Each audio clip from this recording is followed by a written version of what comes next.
cakupan imunisasi menurun di Tapin. Kloter haji dari Kabupaten Banjar dilepas Bupati Banjar.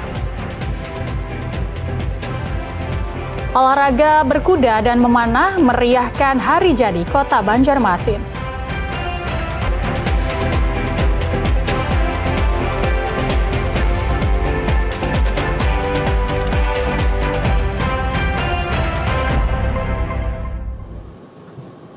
Assalamualaikum warahmatullahi wabarakatuh, selamat sore dan salam damai Banua. Anda menyaksikan Kalimantan Selatan hari ini di edisi Sabtu 25 April 2026 bersama saya Aisyah Iria. Selain 3 informasi utama tadi, kami juga menghadirkan untuk Anda informasi seputar Kalimantan Selatan yang kami rangkum dalam Kalimantan Selatan hari ini. Selengkapnya.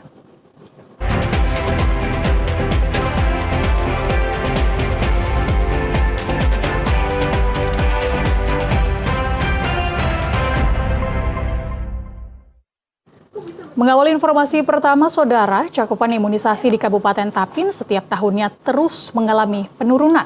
Bahkan sejak 2 tahun terakhir, cakupan imunisasi di Tapin tidak mencapai target 90%.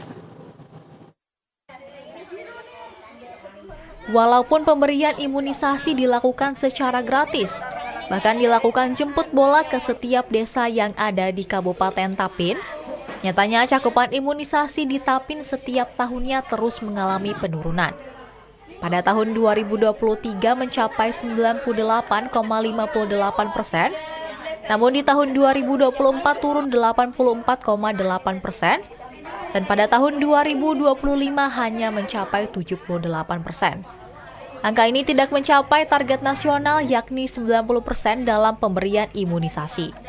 Turunnya cakupan imunisasi ini dipengaruhi beberapa faktor, seperti isu di media sosial, yakni vaksin imunisasi tidak halal, mengandung berbagai kandungan yang berbahaya, bahkan dapat menimbulkan anak sakit.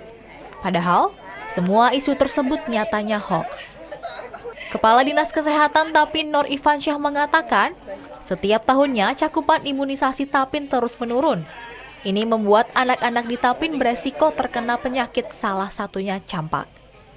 Imunisasi khususnya di Tapin memang kita saat ini terjadi penurunan dari tahun ke tahun. Alasan penurunan ini macam-macam, Pak. Jadi mungkin karena penurunan ini pertama adalah masalah kemarin kita ada pandemi di tahun 2020-2021, pandemi COVID-19, sehingga masyarakat banyak yang enggan untuk ke fasilitas kesehatan, takut dan sebagainya. Itu satu. Kemudian yang kedua adalah juga masalah adanya medsos macam-macam informasi terkait yang tidak benar, itu terkait masalah imunisasi. Ada yang dikatakan bahwa vaksinnya tidak halal, kemudian vaksinnya menyebabkan orang anaknya bertambah sakit dan sebagainya seperti itu. Orang tua dihimbau agar tidak mudah percaya dengan isu-isu yang beredar di media sosial, karena imunisasi untuk kebaikan anak-anak. Memperkuat fungsi deteksi dini di tingkat desa dan kelurahan, Polres Banjarbaru menekankan peran penting Babin Kamtibmas sebagai ujung tombak kepolisian di tengah masyarakat. Hal ini ditegaskan usai kunjungan tim supervisi Korbinmas Bahar Kampolri Irjen Pol Kalingga Rendra di Mapolres Banjarbaru. Menjaga stabilitas keamanan di tingkat akar rumput menjadi prioritas utama jajaran Polres Banjarbaru. Usai menerima kunjungan supervisi dari Kakorbinmas Bahar Kampolri Irjen Pol Kalingga Rendra, Polres Banjarbaru menegaskan personil Babin Kamtibmas garda terdepan dalam fungsi deteksi dini. Seluruh personil Babin Kamtibmas diwajibkan menguasai situasi di wilayah binaan masing-masing, mulai dari tingkat desa hingga kelurahan. Kapolres Banjarbaru, AKBP Pio 10 Febri Aceng Loda mengatakan, personil Babin Kamtibmas harus selalu berkoordinasi, komunikasi, dan kolaborasi dengan instansi-instansi terkait yang ada di desa maupun kelurahan. Ya, Babin Kamtibmas itu kan sebenarnya kan dia merupakan garda terdepan deteksi dini. Jadi semua kegiatan-kegiatan ataupun kejadian-kejadian yang terjadi di wilayahnya, di masing-masing desa maupun kelurahan, Babin Kamtibmas harus tahu dan dia harus hadir ketika masyarakat itu membutuhkan. Kemudian bagaimana dia melaksanakan kegiatan-kegiatan kepolisian, berkoordinasi, komunikasi, dan kolaborasi dengan instansi-instansi terkait yang ada di desa maupun kelurahan. Selain itu, guna memastikan keamanan wilayah tetap terjaga, Polres Banjarbaru melakukan pengecekan menyeluruh terhadap sarana dan prasarana pendukung tugas operasional. Pengecekan ini meliputi kelayakan kendaraan dinas, alat komunikasi, hingga peralatan taktis, guna memastikan personil di lapangan dapat bekerja secara maksimal dalam memelihara keamanan dan ketertiban masyarakat. Bangkalsel kembali menghadirkan ajang kreatif dan hiburan bagi masyarakat Kalimantan Selatan melalui gelaran Pekan Axel 2026. Acara yang dipusatkan di halaman parkir kantor pusat Bangkalsel ini berlangsung selama 3 hari penuh, mulai dari 24 hingga 26 April 2026. Direktur Utama Bangkalsel, Fahrudin mengatakan, program undian ini terbuka bagi seluruh debitur kreditur multiguna yang memenuhi kriteria tertentu. Ketentuan poin diberikan kepada debitur dengan minimal net plafon pinjaman Rp10 juta, di mana setiap kelipatannya akan memperoleh 1 poin undian. Kemudian peserta yang berhak mengikuti undian meliputi PNS, CPNS, pensiunan, termasuk janda dan duda, hingga P3K.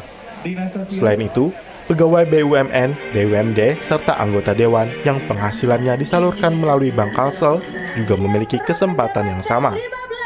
Melaksanakan Pekan Axel, jalan santai, dan sampai dengan hari Minggu nanti ada beberapa kegiatan, ada Karasmin Banjar, ada fashion show anak-anak, lomba menggambar, e-sport lainnya. Mudah-mudahan ini bisa meramaikan hari jadi Banjarmasin yang ke-500.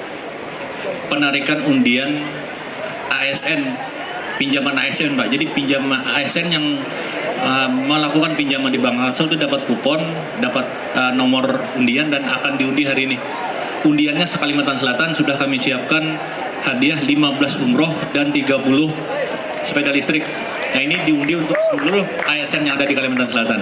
Pengunjung juga diimbau untuk menggunakan aplikasi mobile banking Axel untuk mendapatkan berbagai promo menarik selama ekspo kuliner dan hiburan berlangsung. Dengan berbagai kemeriahan yang disajikan, Pekan Axel 2026 diharapkan dapat menjadi momen keakraban bagi keluarga dan orang terdekat. Pihak Bangkalsel mengajak seluruh lapisan masyarakat untuk hadir dan merasakan langsung keseruan acara yang dimulai pukul 7 pagi hingga malam hari. Saudara, usai jeda kami hadirkan untuk Anda informasi mengenai Bulog Kalsel yang membuka gudang beras untuk siswa. Informasi selengkapnya sesaat lagi.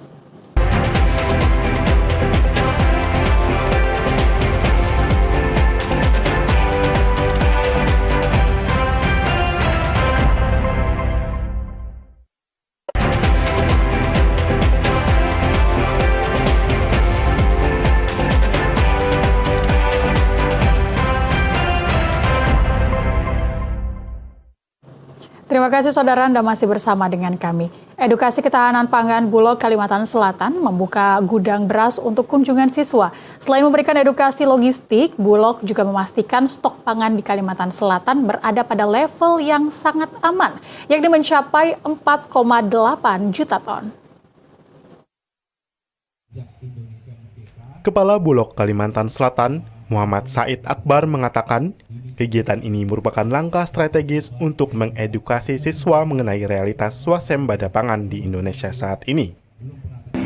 Dan hari ini teman-teman dari SMK Pertanian kami ajak untuk menyaksikan sendiri bahwa swasembada pangan itu nyata.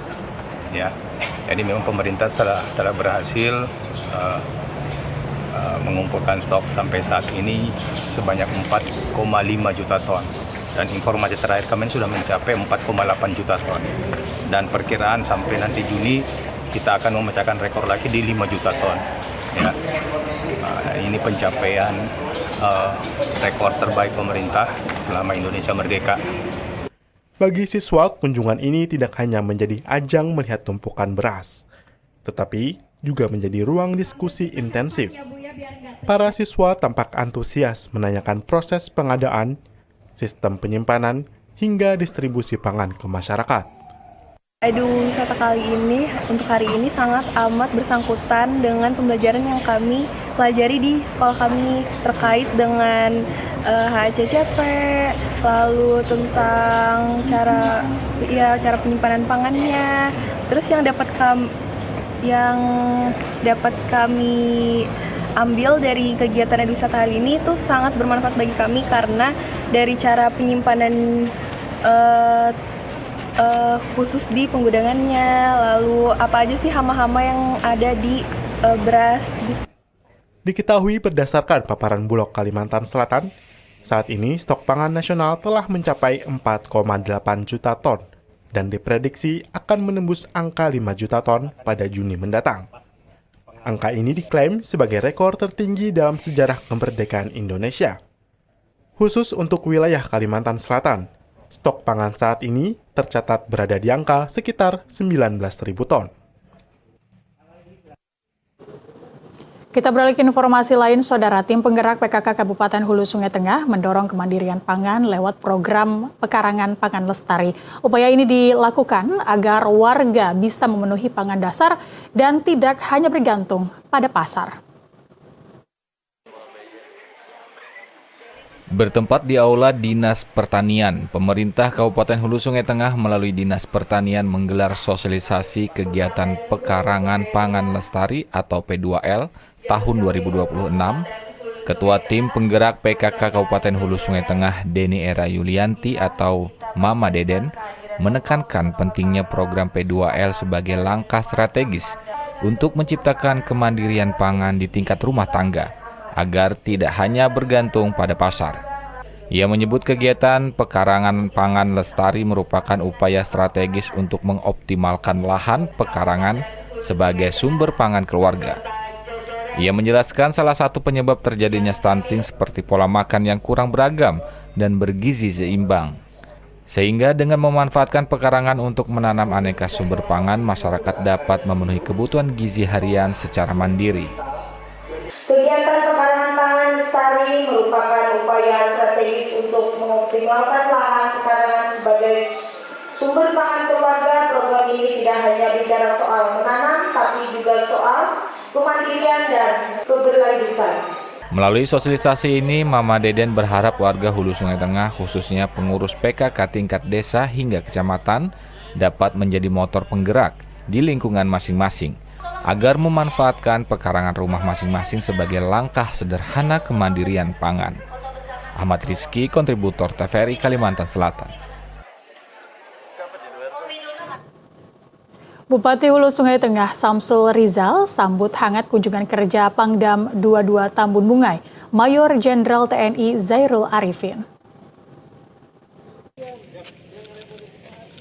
Bertempat di Makodim 1002 Hulu Sungai Tengah, Bupati Hulu Sungai Tengah sambut kunjungan kerja Pangdam 22 Tambun Bungai, Mayor Jenderal TNI Zainul Arifin. Dalam agendanya, Pangdam Tambun Bungai juga turut mengunjungi Yonif 621 Manuntung. Bupati Samsul Rizal mengatakan kedatangan Pangdam Tambun Bungai ke Kabupaten Hulu Sungai Tengah merupakan bentuk sinergitas TNI dengan pemerintah daerah yang selalu terjalin dengan baik. Ia menyebut kunjungan Pangdam ini juga merupakan bentuk dukungan moral. Pihaknya berkomitmen dalam menjalankan roda pemerintahan akan selalu melibatkan TNI, baik dalam hal perumusan ide maupun dalam hal pelaksanaan program-program yang sudah dirancang pemerintah daerah. Ia berharap kerjasama yang baik antara TNI dengan pemerintah daerah dapat terus saling mendukung, khususnya dalam mensukseskan berbagai program nasional sesuai asta-cita Presiden Prabowo Subianto. Ahmad Rizky, kontributor TVRI Kalimantan Selatan. Pemerintah Kabupaten Hulu Sungai Tengah ajak puluhan pelajar jenjang SMP wisata hukum.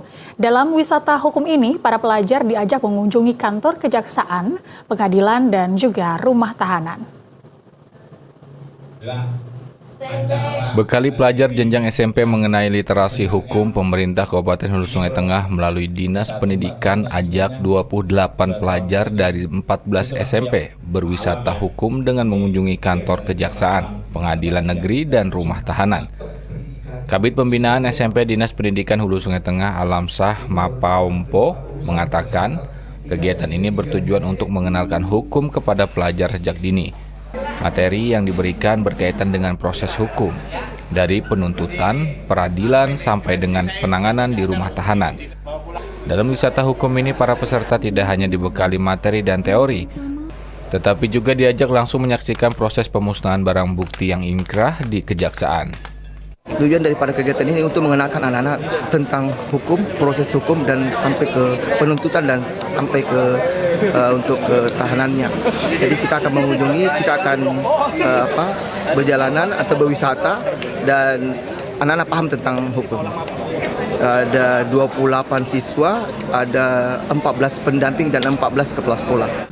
Dalam wisata hukum ini, para pelajar dijemput dan diantar langsung oleh Dinas Pendidikan ke satuan sekolah masing-masing. Selain melibatkan 28 pelajar, wisata hukum ini turut didampingi 14 pendamping dan 14 kepala sekolah.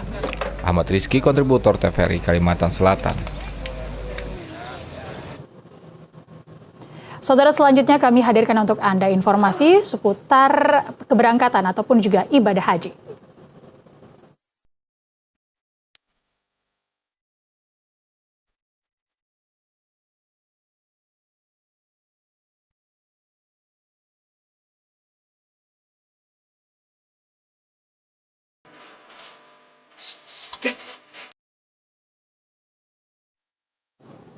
Ya, saudara, jemaah haji kloter pertama dari berbagai embarkasi di Indonesia dilaporkan telah tiba di Madinah, Arab Saudi. Selain memastikan pelayanan hotel, Kemenhaj RI juga menyoroti kondisi cuaca yang mulai memasuki musim panas.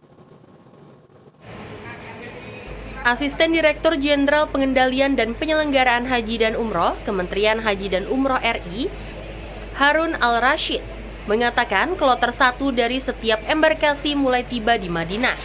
Seluruh jemaah haji langsung diarahkan ke hotel-hotel masing-masing embarkasi sesuai dengan rencana. Selain itu, terkait cuaca di Madinah saat ini masih di tingkat normal karena perubahan dari musim dingin mau masuk ke musim panas. Namun pihaknya tetap meminta kepada jamaah untuk memperbanyak minum air putih. Alhamdulillah dari kemarin kloter 1 dari setiap embarkasi itu sudah sampai di Madinah.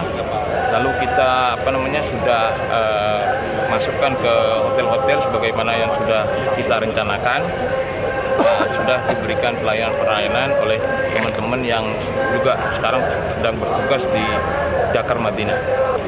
Cuaca masih cukup baik ya, tidak terlalu panas karena memang ada perubahan dari musim dingin mau masuk ke musim panas. Nah, kita sudah minta kepada jemaah tadi untuk memperbanyak minum air putih, kemudian jaga kesehatan, jangan terlalu banyak melakukan kegiatan-kegiatan yang tidak perlu. Meski suhu saat ini dianggap masih bersahabat, jemaah diminta tetap waspada dan mengurangi aktivitas luar ruang yang tidak perlu, seperti berbelanja berlebih, agar stamina tetap prima hingga puncak haji nanti. Jemaah haji asal Banjarmasin diminta ekstra waspada dalam menjaga kartu nusuk selama berada di Tanah Suci. Pasalnya, kartu digital ini menjadi syarat mutlak akses ibadah, termasuk menuju Arafah, Muzdalifah, dan juga Mina. Berbeda dengan tahun lalu, tahun ini jemaah haji kloter Banjarmasin langsung menerima dan mengaktifasi kartu nusuk di embarkasi. Langkah ini diambil untuk memastikan jemaah siap berangkat tanpa kendala teknis setibanya di Arab Saudi. Namun, kemudahan ini dibarengi dengan peringatan keras. Kartu ini bukan sekadar identitas, melainkan kunci akses masuk ke Masjidil Haram, Madinah, hingga kawasan Armusna. Tanpa kartu ini, aktivitas ibadah dipastikan akan terganggu. Kepala Kantor Wilayah Kementerian Haji dan Umroh Kalimantan Selatan, Edi Hairani, mengatakan, kartu nusuk ini nantinya yang akan menjadi izin untuk masuk ke Masjidil Haram, Madinah, dan yang utama ke Armusna. Kartu nusuk ini kartu nantinya yang akan menjadi untuk masuk ke Masjidil Haram, Madinah, dan yang utama ke Armusna. Dan inilah layanan dari syarikat. Kita bisa melihat dari kartu nusuk ini syarikatnya mana, markasnya mana, sehingga layanan ini benar-benar terjamin oleh syarikat. Jemaah diimbau menyimpan kartu ini layaknya dokumen negara. Kehilangan kartu di tengah puncak haji berisiko membuat jemaah tertahan di pemeriksaan keamanan otoritas Saudi. Kedisiplinan menjaga kartu ini menjadi kunci kenyamanan jemaah agar dapat fokus menjalankan rukun haji dengan sempurna. Keberangkatan jemaah haji ke Kabupaten Banjar tahun 2026 dimulai dan juga dilepas Bupati dari Mahligai Sultan Adam Martapura. Ratusan jemaah ini menuju asrama haji untuk bertolak ke Tanah Suci dalam kloter 2 embarkasi Banjarmasin. Sebanyak 360 jemaah haji asal Kabupaten Banjar berangkat menuju asrama di Banjarbaru untuk selanjutnya diberangkatkan dalam kloter 2 embarkasi Banjarmasin. Pelepasan keberangkatan langsung dilakukan Bupati Banjar Saidi Mansur bersama Wakil Bupati dan Ketua TPPKK di Mahligai Sultan Adam. Bupati Banjar mengimbau jemaah untuk selalu mengikuti arahan petugas dan ketua kloter untuk memastikan seluruh rangkaian ibadah berjalan lancar dan sesuai ketentuan. Jemaah juga diingatkan untuk menjaga kesehatan selama di Tanah Suci dan diharapkan dapat kembali dengan predikat haji yang mabrur. Tahun 621 tahun ini Kabupaten Banjar memberangkatkan jemaah haji. Alhamdulillah kami beserta istri, Pak Wakil, jajaran pemerintah hari ini berkesempatan bersyukur bisa melepas jemaah haji yang dilaksanakan pada tahun 2026. Tentunya rasa syukur dan bangga, dan kami juga berpesan kepada jemaah terus mengikuti instruksi, arahan para petugas haji maupun ketua kloter sehingga nantinya perjalanan maupun pada waktu beribadah sesuai dengan rencana seperti itu. Kami juga mendoakan mereka mudah-mudahan diberikan kesehatan, diberikan kemudahan sehingga perjalanan mereka yang kurang lebih mungkin 30 hari lebih ini juga kembali dengan selamat dan penuh keberkahan. Keberangkatan ini menjadi pertama bagi jemaah haji Kabupaten Banjar dari total 671 orang pada tahun ini. Seluruh jemaah dijadwalkan berangkat dalam 4 kelompok terbang melalui embarkasi Banjarmasin. Saudara, usai jeda kami hadirkan untuk Anda informasi penting dan menarik lainnya, jadi tetap bersama kami.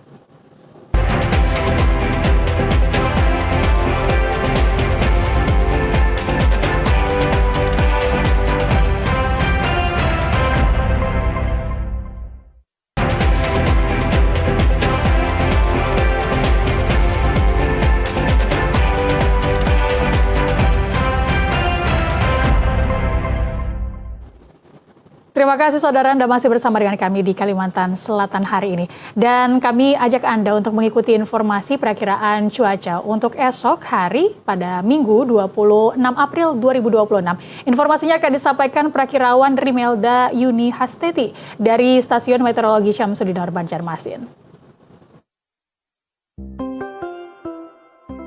Halo Sobat Cuaca, jumpa lagi dalam update perakiraan cuaca wilayah Kalimantan Selatan yang berlaku Minggu 26 April 2026. Bersama saya Rimelda Yuni Hasteti, Prakirawan Stasiun Meteorologi Syamsuddin Banjarmasin.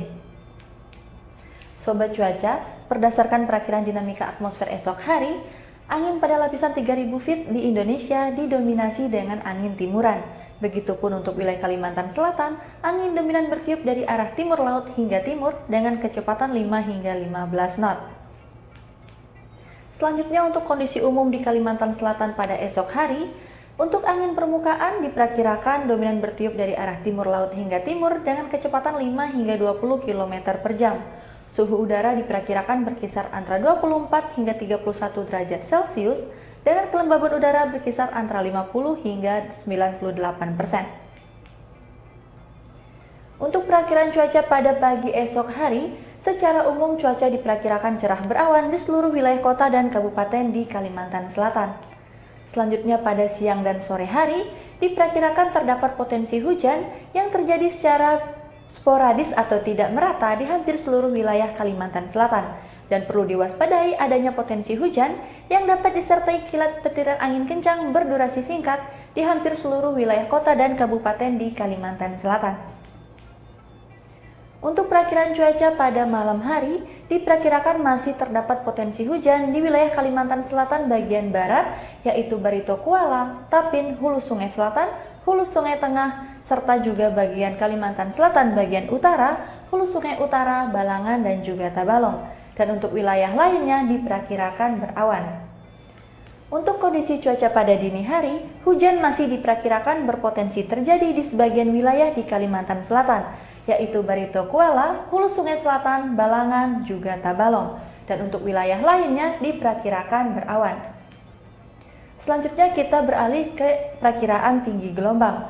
Untuk esok hari, tinggi gelombang di perairan Kalimantan Selatan berada pada kategori tenang hingga rendah, yaitu berkisar antara 0,1 hingga 0,5 meter di perairan Banjarmasin, Tanah Laut, Tanah Bumbu, dan juga Kota Baru. Kami menghimbau kepada masyarakat Kalimantan Selatan untuk selalu waspada terhadap potensi cuaca ekstrim saat memasuki masa peralihan dari musim hujan ke musim kemarau, yang ditandai dengan perubahan cuaca dari panas terik menjadi hujan lebat yang dapat disertai kilat petir dan angin kencang yang terjadi secara tiba-tiba dalam durasi singkat. Waspada juga terhadap potensi angin kencang, puting beliung, dan juga hujan es, serta menggalakkan gerakan memanen air hujan untuk mengantisipasi musim kemarau. Demikian update perakiran cuaca wilayah Kalimantan Selatan yang dapat kami sampaikan. Untuk informasi lebih lengkap, Sobat dapat mengakses aplikasi Info BMKG atau juga bisa melalui Instagram kami di @cuacakalsel. Selamat melanjutkan aktivitas Anda. Terima kasih dan sampai jumpa.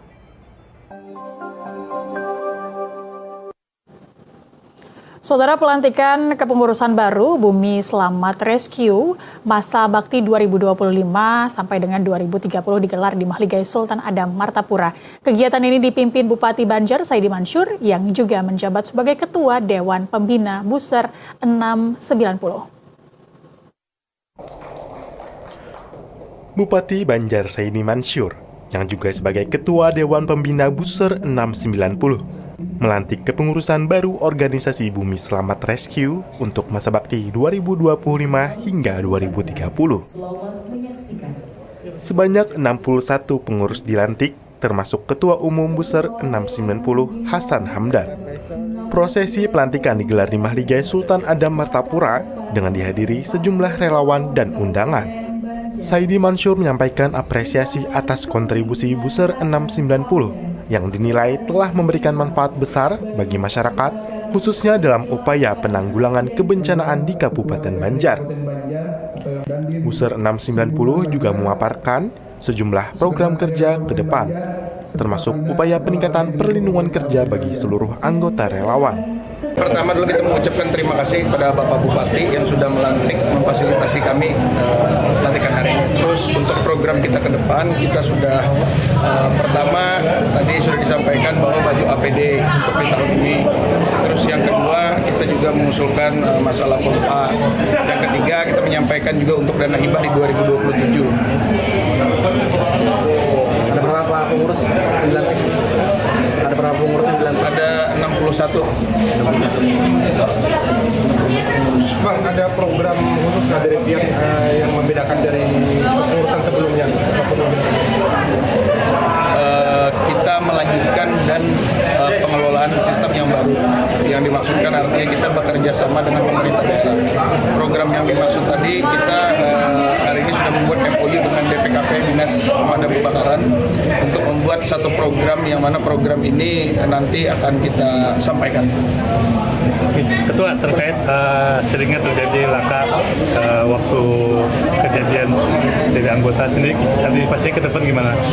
Jadi tadi masalah BPJS Kesehatan sudah disampaikan bahwa BPJS Kesehatan tadi alhamdulillah sudah tercover. Kita tinggal mengecek kemarin masalah BPJS Ketenagakerjaan. Juga untuk masalah di lapangan tadi kita sudah mulai sosialisasi kepada kawan-kawan PPK di Kabupaten Banjar untuk mengurangi kecepatan dan juga kemungkinan besar nanti akan Bupati Banjar turut menyerahkan bantuan dari pemerintah daerah berupa alat pelindung diri atau APD bagi relawan pemadam kebakaran.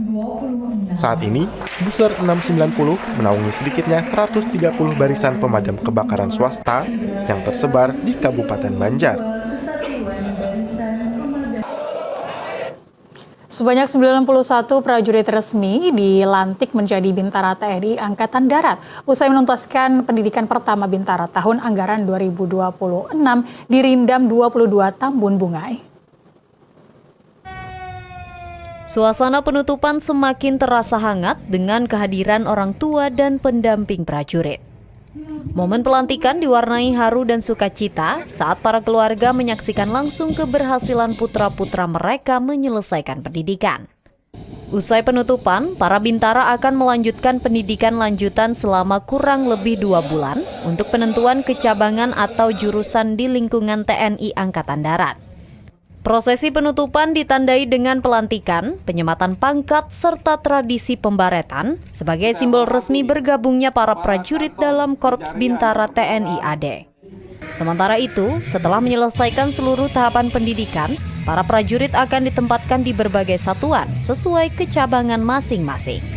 Ini adalah salah satu langkah strategis dari TNI AD khususnya ya, pembentukan bintara-bintara baru ini. Karena untuk memenuhi satuan-satuan baru kita, YONTP kita banyak memerlukan satuan-satuan baru nantinya sehingga pembentukan YONTP gelombang 1 ini terus berjalan dengan baik. Itu salah satunya. Kemudian bukan hanya selesai pendidikan ini saja pembentukan, nanti ada pendidikan lanjutan yaitu kejuruan-kejuruan bagi mereka untuk memodernisasi alat-alat kita yang akan datang ke depannya. Para bintara muda ini diharapkan mampu menjalankan tugas secara profesional dan siap memperkuat jajaran TNI Angkatan Darat dalam menjaga kedaulatan negara. Mulai dari tanggal 20 April hingga 30 April 2026, para siswa kelas 6 sekolah dasar dan Madrasah Ibtidaiyah menggelar tes kemampuan akademik atau TKA. Ratusan sekolah dasar di Tapin melakukan pelaksanaan TKA secara serentak. Tes kemampuan akademik atau TKA adalah asesmen berstandar yang diselenggarakan pemerintah untuk mengukur capaian akademik dan potensi kognitif siswa secara objektif. Di Kabupaten Tapin sendiri, pelaksanaan TKA dilakukan secara serentak, baik itu sekolah dasar negeri maupun madrasah ibtidaiyah. Selama pelaksanaan TKA sendiri, pihak sekolah mulai melakukan persiapan untuk mencegah terjadinya kendala, seperti persiapan jaringan internet cadangan hingga persiapan genset untuk listrik. Kepala Sekolah SDN Rantau Kiwa 1, Siti Jamidah mengatakan, sebelum pelaksanaan TKA, pihak sekolah melakukan uji coba terlebih dahulu, baik itu jaringan internet maupun kondisi laptop yang digunakan. Seluruhnya ada 37 siswa, kami bagi jadi 3 sisi. Oh, 3 sisi. Satu sisi berapa orang? Satu sisi, untuk yang sisi pertama 13 orang, sisi kedua 13 orang, sisi keduanya 11 orang. Ya. Untuk selama ini belum ada kendala, lancar-lancar aja. Kalau untuk internet gimana, Bu? Internetnya lancar, karena kebetulan kita kan di kota ini ya jaringan memang kuat. Ya. Jadi untuk kegiatan internet tidak ada kendala untuk yang pertama ini. Harapannya, Bu? Harapan kedepannya semoga kegiatan TKA ini terus memang berlanjut untuk mengetahui tes kemampuan akademik siswa kami, yang mana ini adalah hasilnya itu untuk rapot pendidikan. Harapan kami semoga hasilnya ini akan memperoleh nilai baik untuk satuan pendidikan kami. Harapan nantinya hasil tes kemampuan akademik para siswa sekolah dasar di Kabupaten Tapin memuaskan. Beralih ke informasi lain, Saudara, sebanyak 25.000 warga dari berbagai daerah di Kalimantan Selatan menghadiri peringatan Haul ke-21 Kiai Haji Ali Nurdin Ghazali atau yang lebih dikenal masyarakat dengan sebutan Guru Cangkring tahun 2026. Pada tahun ini, pihak panitia menyiapkan 25.000 nasi bungkus untuk dibagikan kepada jamaah Haul yang datang. Setiap tahunnya, jamaah yang datang ke Haulan Abuya Kiai Haji Ali Nurdin Ghazali terus meningkat. Pada tahun lalu berkisar antara 10 hingga 15.000 jemaah. Namun pada tahun 2026 ini diperkirakan lebih dari 20.000 jemaah yang hadir. Untuk itu pada tahun ini pihak panitia menyiapkan 25.000 nasi bungkus untuk jemaah yang datang. Hingga pemasangan tenda yang lebih banyak agar jemaah yang datang lebih nyaman. Semakin meningkatnya jamaah yang datang dikarenakan Kiai Haji Ali Nurdin atau yang lebih dikenal masyarakat dengan sebutan Guru Cangkring ini merupakan salah satu tokoh agama karismatik di Kabupaten Tapin yang merupakan salah satu murid dari Kiai Haji Muhammad Zaini atau Guru Sekumpul. Kiai Haji Ali Nurdin membuka majelis taklim setiap hari Rabu sore dan juga di beberapa lokasi lainnya di Kabupaten Tapin. Panitia pelaksana Amrullah berharap pelaksanaan haulan Kiai Haji Ali Nurdin dapat terus terlaksana dan dapat menjadi warisan anak cucu ke depannya. Assalamualaikum warahmatullahi wabarakatuh. Mewakili atas nama keluarga Sohibul Haul dan panitia menyampaikan bahwa untuk kegiatan hari ini adalah haul Abu Kiai Haji Ali Nurdin Ghazali yang ke-21 dan kami dari panitia menyiapkan memotong sapi sebanyak 5 ekor dan kambing ada sekitar 7 ekor dan ditambah dengan beberapa lauk yang lainnya, dan perkiraan untuk nasi yang bisa kami persiapkan sekitar 25.000 bungkus dan diperkirakan untuk jamaah itu sekitar lebih daripada 25.000 sampai 30.000-an jamaah yang hadir. Tiap tahun meningkat kan ya? Nah, ini tiap tahun semakin meningkat dan tiap tahun juga. Mengingat meningkatnya jamaah haul yang datang, pihak panitia akan terus berupaya mempersiapkan peringatan haul di tahun akan datang dengan lebih matang lagi. Saudara, usai jeda kami hadirkan untuk Anda informasi mengenai kejuaraan berkuda memanah yang menjadi semarak 500 tahun Kota Banjarmasin.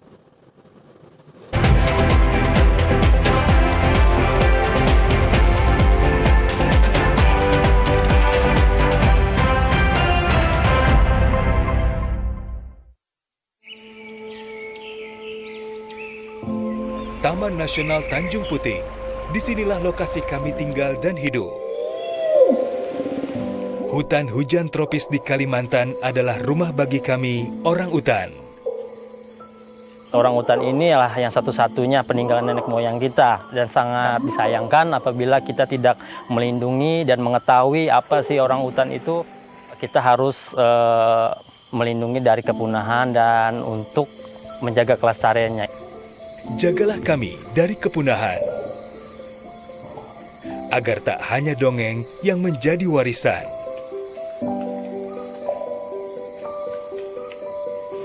Kami juga memiliki hak hidup yang sama, seperti kalian, manusia.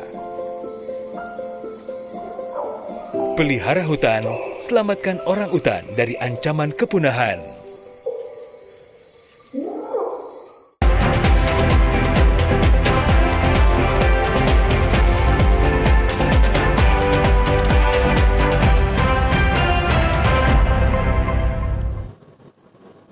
Anda masih bersama dengan kami di Kalimantan Selatan hari ini. Kejuaraan berkuda memanah Wali Kota Cup 2026 resmi pertama kalinya digelar di Kota Banjarmasin.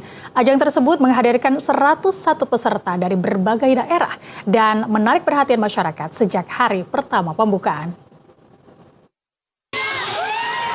Kejuaraan berkuda memanah yang menjadi rangkaian hari jadi ke-500 Kota Banjarmasin mempertemukan atlet dari berbagai provinsi, diantaranya Kalimantan Selatan, Kalimantan Tengah, Kalimantan Timur, hingga lintas pulau yaitu Jawa Timur. Para atlet datang membawa semangat yang sama, yaitu menaklukkan lintasan dengan kuda yang mereka tunggangi. Ketua Umum Pordasi Kalimantan Selatan, Bambang Heri Purnama menyatakan komitmennya untuk terus mendorong perkembangan olahraga berkuda memanah. Dan saya support terus kepada atlet memanah berkuda Kalimantan Selatan untuk mengikuti kejuaraan-kejuaraan di luar pulau Kalimantan Selatan. Dalam pelaksanaannya, kejuaraan olahraga ini terbagi menjadi 6 kategori. Pertama, kategori memanah cepat yang terdiri dari subkategori sitting trot, trot, dan canter. Kedua, kategori memanah berkuda dengan subkategori yang sama yaitu sitting trot, trot, dan canter. Ketua Pordasi Banjarmasin sekaligus panitia penyelenggara Sheila Putri Mahardika berharap ajang ini dapat menjadi agenda rutin tahunan yang terus berlanjut. Keberlanjutan ini selaras dengan harapan pemerintah Kota Banjarmasin yang ingin menjaring bibit-bibit atlet baru di daerah. Kita harus tetap melanjutkan seperti kata Ketua Koordinasi Provinsi, kita harus berlanjut, yang dimana juga tadi harus ada piala bergilir. Jadi nanti insya Allah kita dalam 1 tahun kita harus berlanjut terus untuk kejuaraan. Lagi yang baru karena kita di Banjarmasin sudah mendapatkan medali emas ya. PON juga, namun kan tidak terlalu terlihat ya. Saya pikir dengan adanya nanti tempat di sini ini bisa lebih maksimal. Kejuaraan berkuda memanah ini diharapkan menjadi awal konsistensi pembinaan para atlet, sekaligus memperluas pengenalan olahraga berkuda memanah yang dapat menjadi peluang daya tarik wisata di Kota Banjarmasin. Ya saudara, dalam menghadapi kejuaraan berkuda memanah Wali Kota Cup Banjarmasin 2026, para atlet dituntut mampu menjaga keseimbangan dan membagi fokus antara mengendalikan kuda, menjaga posisi tubuh, dan membidik anak panah agar melesat tepat sasaran. Berkuda bukan sekedar duduk di atas pelana, akan tetapi dibutuhkan suatu kendali, keseimbangan, dan kepekaan terhadap setiap gerakan hewan yang ditunggangi. Tingkat kesulitan pun bertambah ketika dipadukan memanah di saat kuda terus bergerak. Atlet harus tetap stabil, membidik, dan melepaskan anak panah dalam waktu yang singkat. Bagi atlet berkuda memanah, persiapan bukan hanya soal teknik membidik, akan tetapi mulai dari hal mendasar seperti membangun kedekatan dengan kuda yang akan menjadi partner di lintasan. Seorang atlet peserta kejuaraan berkuda memanah Wali Kota Cup Banjarmasin 2026, Muhammad Kifli mengungkapkan, dirinya bersama kuda telah menjalani latihan jauh hari sebelum kompetisi digelar. Latihan berkuda memanah membutuhkan kedisiplinan serta kedekatan dengan kuda. Dari nol, ia membutuhkan waktu sekitar 3 bulan untuk mencapai tahap dasar berlari kecil atau trot. Yang rutin, disiplin, dan sama kudanya juga bangun bonding. Itu kira-kira memerlukan waktu berapa lama? Untuk latihan dari nol ini mungkin 3 bulan itu udah bisa trot ya. Trot itu lari kecil kuda. Nah, kalau udah bisa itu mungkin di atasnya trot itu yang seperti nanti saya ikut itu ada di canter. Nah, jadi canter itu kudanya lari cepat, seperti yang dicontohkan yang tadi itu. Ada contoh tadi udah kita tampilkan, atraksi, nah itu canter dia, lari cepat dengan kuda sambil memanah. Jadi fokusnya terbagi, balancing, fokus target, fokus knocking, memasang, nah itu. Di arena bukan hanya soal siapa yang paling cepat, siapa yang paling tepat membidik sasaran. Lebih dari itu, olahraga berkuda memanah menuntut kemampuan mengendalikan diri serta fokus penuh dalam menaklukkan tantangan.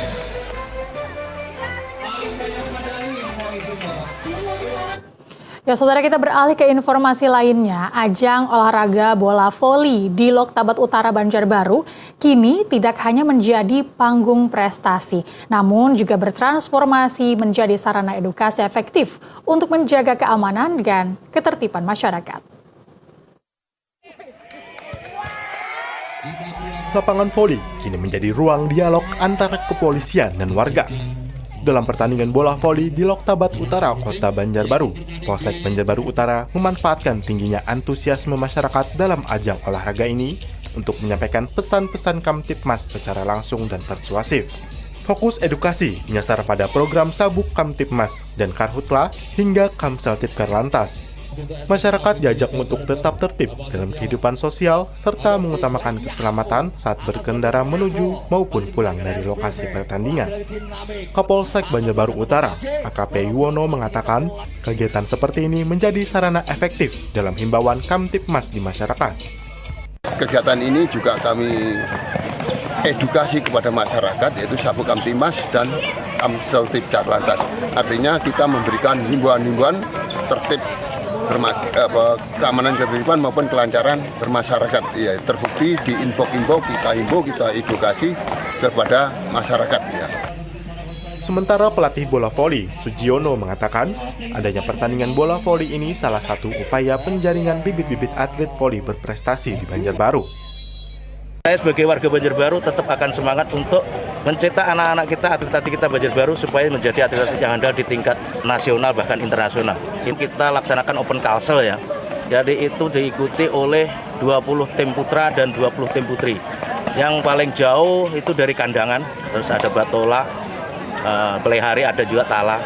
Yang selebihnya Banjarbaru, Banjarmasin, Kabupaten Banjar. Dengan menjadikan olahraga sebagai sarana silaturahmi, diharapkan kesadaran masyarakat akan pentingnya keamanan dan ketertiban dapat tumbuh secara alami di tengah semangat sportivitas. Saudara, usai jeda kami hadirkan untuk Anda informasi menarik lainnya, jadi tetaplah bersama kami.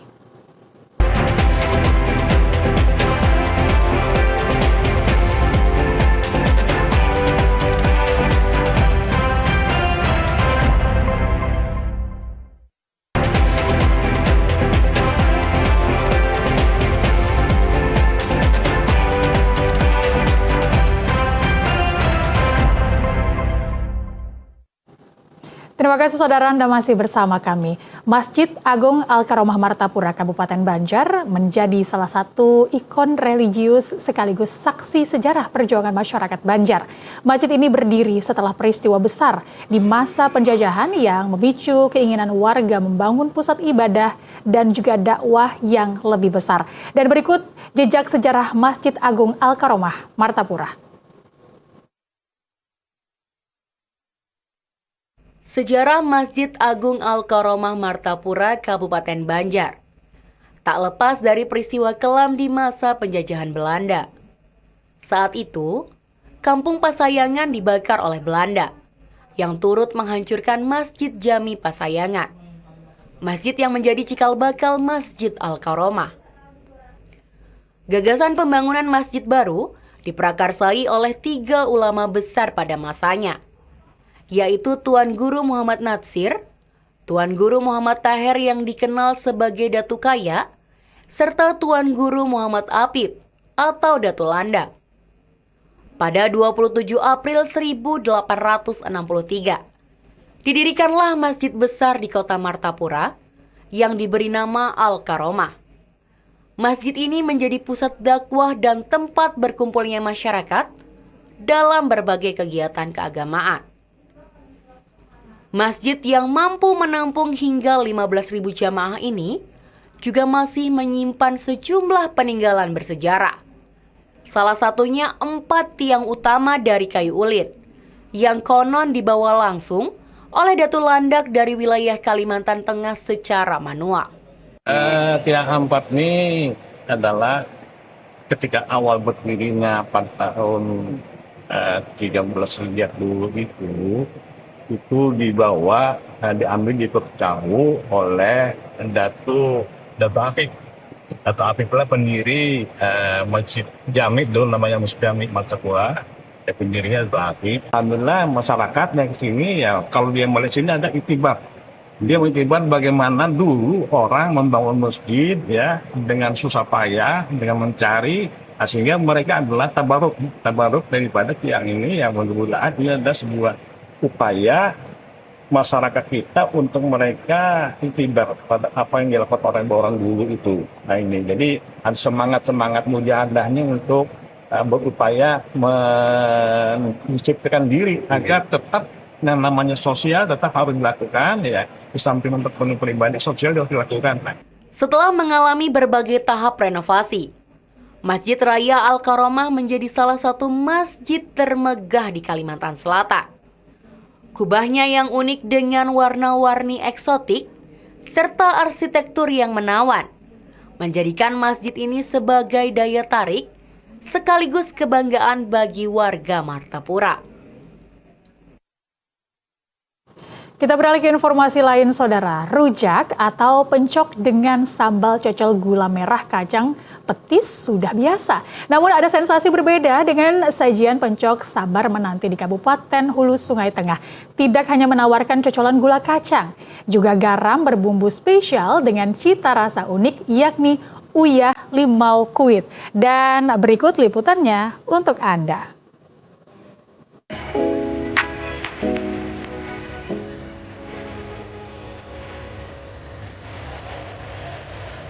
Warga Barabai, Kabupaten Hulu Sungai Tengah tentu sudah tidak asing dengan sajian rujak atau pencok sabar menanti yang terletak di Jalan Brigjen Hasan Basri, Simpang 3 Bukat.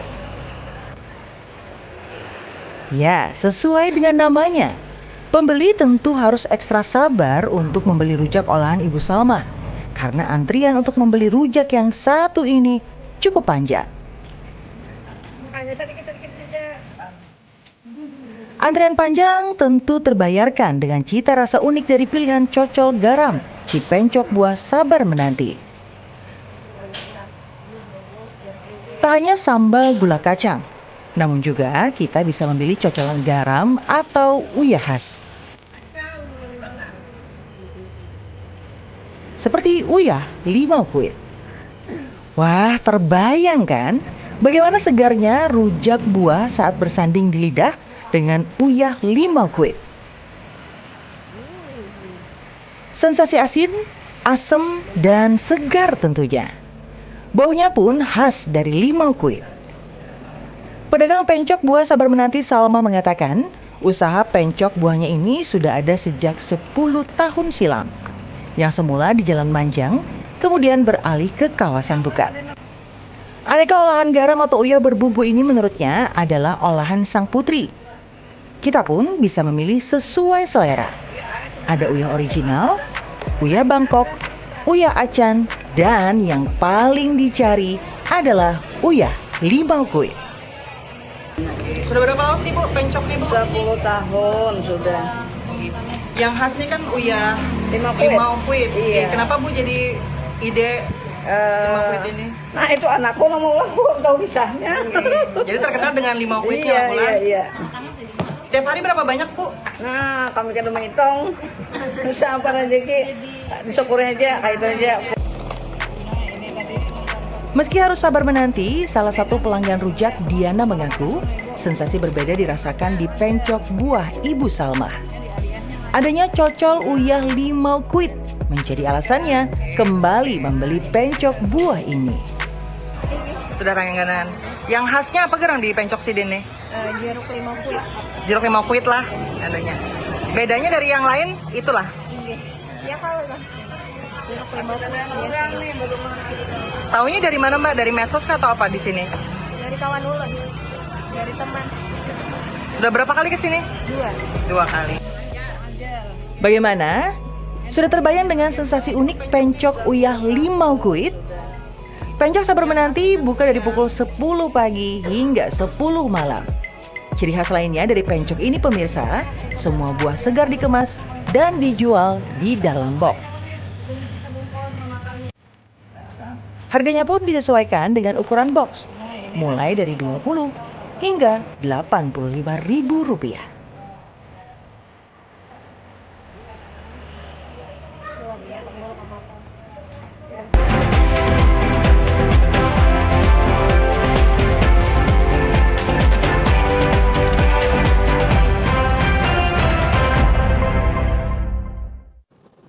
Ya, saudara, informasi kuliner mengenai pencok ataupun juga rujak dengan sensasi limau kuit ini menjadi informasi penutup kita dalam Kalimantan Selatan hari ini. Dan saatnya saya Aisyah Iria mewakili kerabat kerja yang bertugas mengucapkan terima kasih atas kebersamaan Anda.